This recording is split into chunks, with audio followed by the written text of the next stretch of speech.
friends, welcome to The Point. In this session, let's discuss about India-Russia relationships. India-Russian relations or bilateral relations between India and Russia. So during the Cold War, India and Soviet Union, it is called as USSR, it had a strong strategic, military, economic and diplomatic relationship. After the dissolution of Soviet Union, Russia inherited its close relationship with India, which resulted in both nations sharing a special relationship. Russia and India both term this relationship as a special and privileged strategic partnership, owing to the bonhomie shared by the country's respective leaders, Prime Minister Narendra Modi and President Vladimir Putin. The bilateral relationship has seen further growth and development.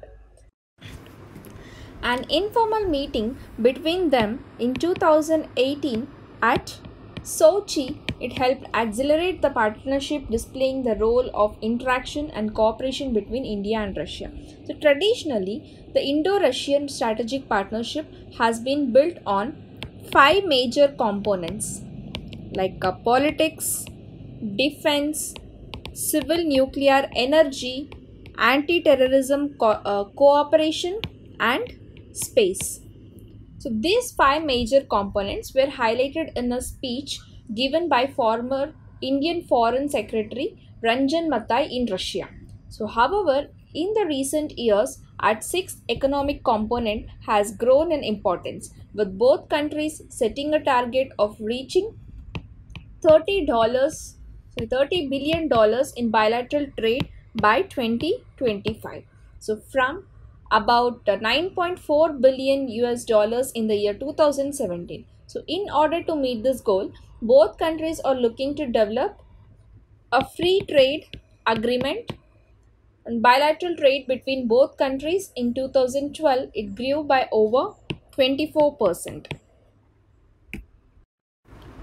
So the powerful IRIGC, that is India-Russia Intergovernmental Commission, it is the main body that conducts affairs at governmental level between both countries. So both countries are members of many international bodies where they collaborate closely on matters of shared national interest. Important examples include United Nations, BRICS, G20, and Shanghai Cooperation Organization. Russia has stated publicly that it supports India receiving a permanent seat on the United Nations Security Council.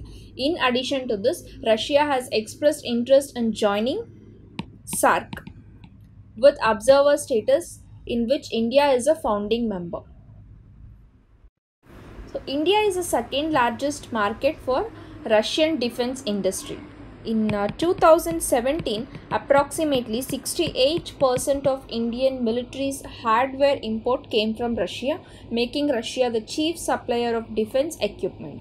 And India has an embassy in Moscow and 2 consulates general.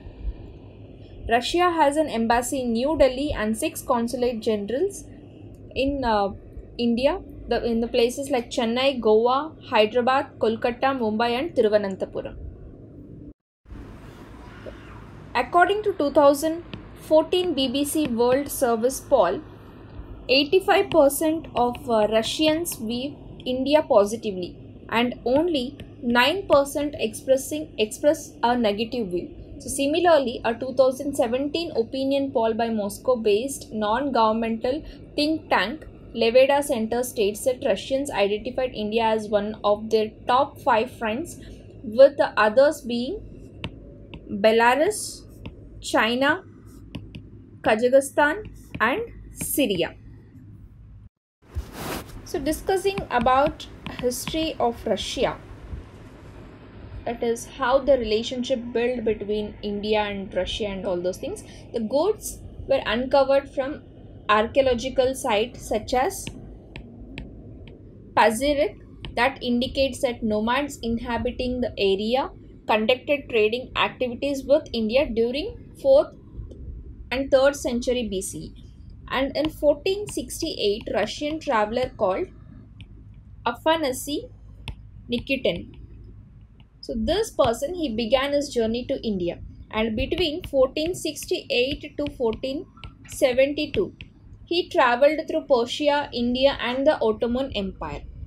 So the documentation of his experience during this journey is compiled in the book called The Journey Beyond Three Seas.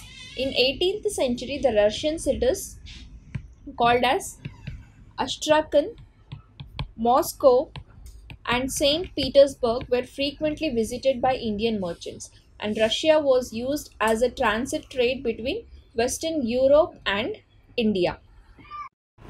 In 1801, Tsar Paul, he ordered plans made for invasion of British India by 22,000 Cossacks, which never actually occurred due to poor handling of preparations. The intention was that Russia would form an alliance with France and attack the British Empire and its weak point using a French corps of 35,000 men and a Russian corps of 25,000 infantry and 10,000 mounted Cossacks. So some Cossacks had approached Orenburg when the Tsar was assassinated.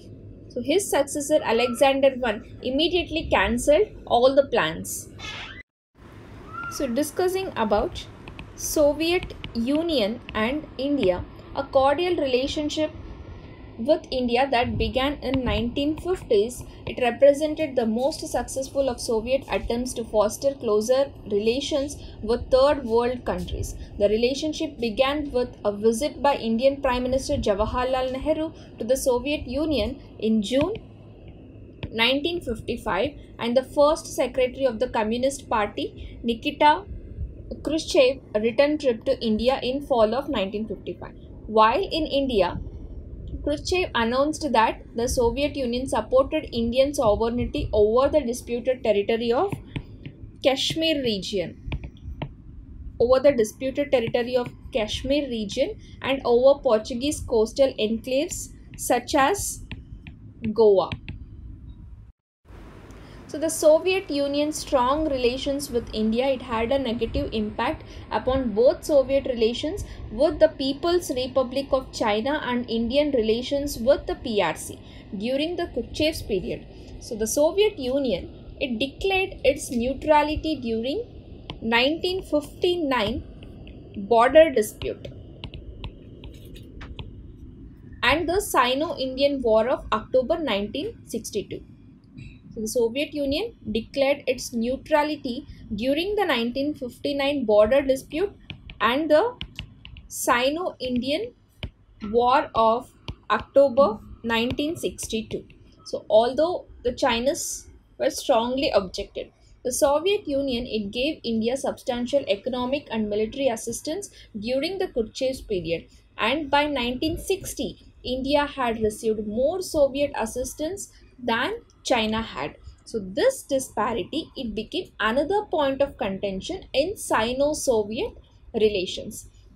And in the year 1962, the Soviet Union, it agreed to transfer technology to co-produce the Mikoyan Gurevich MiG-21 jet fighter in India, which the Soviet Union had earlier denied to China. So in 1965, the Soviet Union served successfully as a peace broker between India and Pakistan after an Indian-Pakistani border war. The Soviet chairman of Council of Ministers, literally premier of the Soviet Union, called Alexei Kosygin of that time, he met with the representatives of India and Pakistan and helped them to negotiate an end to the military conflict over Kashmir. So this is a disputed area. So for this reason only, in 1965, the Soviet Union, it served a successfully as a peace broker between India and Pakistan after the India-Pakistan border war. The Soviet chairman of Council of Ministers, they met with the representatives of India and Pakistan and helped them to negotiate an end to the military conflict over Kashmir.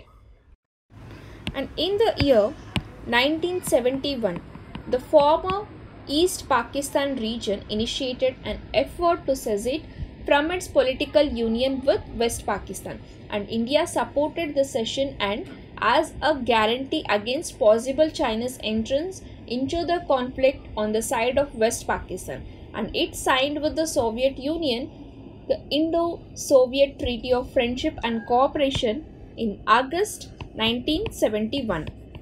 And in December, India entered the conflict and ensured the victory of sectionalists and the establishment of new state of Bangladesh. The relations between the Soviet Union and India, it did not suffer much during the rightist Janata Party's coalition government in the late 1970s. Although India did move to establish better economic and military relations with Western countries. So to counter these efforts by India to diversify its relations, the Soviet Union preferred additional weaponry and economic assistance. And during 1980s, despite the 1984 assassination by Sikh separatists of Prime Minister Indira Gandhi, the mainstay of cordial Indian-Soviet relations, India maintained a close relationship with the Soviet Union, indicating the high priority of relations with the Soviet Union in Indian foreign policy. The new Indian Prime Minister called at that time Rajiv Gandhi, he visited the Soviet Union on his first state visit abroad in May 1985, and he signed two long-term economic agreements with the Soviet Union according to Rajul Karim Laskar. He was a scholar of Indian foreign policy, and during this visit, Rajiv Gandhi developed a personal rapport with Soviet General Secretary Mikhail Gorbachev. So, in turn, Gorbachev's first visit to a third world state was his meeting with Rajiv Gandhi in New Delhi in late 1986, and General Secretary Gorbachev unsuccessfully urged Rajiv Gandhi to help the Soviet Union set up an Asian collective security system. And Gorbachev's advocacy of this proposal, which had also been made by Leonid Brezhnev, was an indication of continuing Soviet interest in using close relations with India as a means of containing China. So, with the improvement of Sino-Soviet relations in the late 1980s, containing China had less of a priority, but close relations with India, it remained important as an example of Gorbachev's new Third World policy. So this is a brief history about India and Russia relations. In the next session, let's discuss in detail about this topics. Thank you.